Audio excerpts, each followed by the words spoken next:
lola at lolo na sina Manny at Jinky Pacquiao matapos manganak ni Carolina, ang kanilang manugang.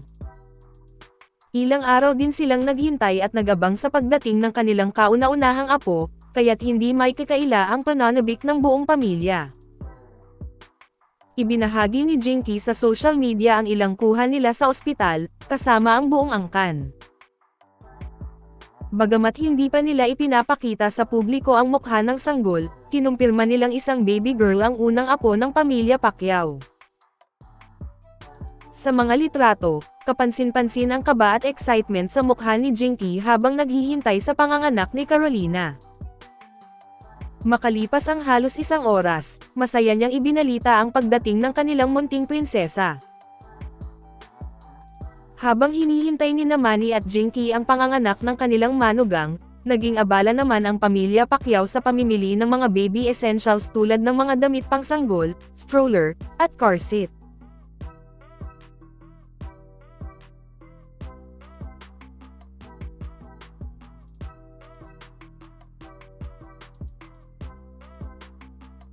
Nagkaroon din sila ng pagkakataong maglibot sa California at dumalo sa kaarawan ng kapatid ni Jinky.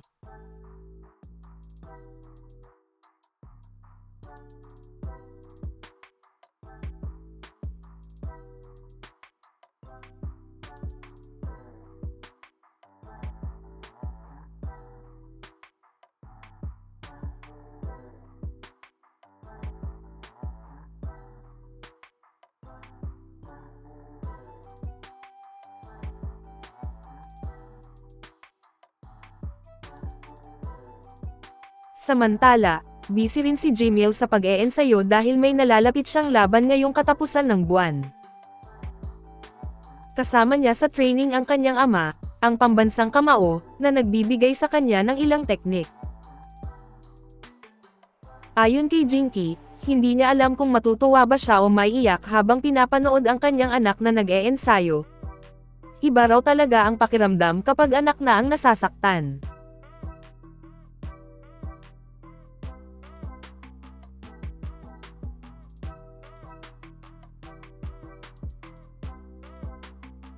At kahit maaga silang naging lolo at lola, hindi pa rin halata sa kanilang aura.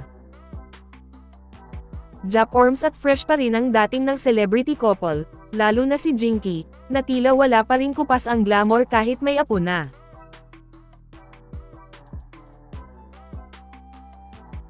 Sino kaya ang magiging kamukha sa unang apo ni Manny at Jinky? Sino ang hula ninyo? Comment down below.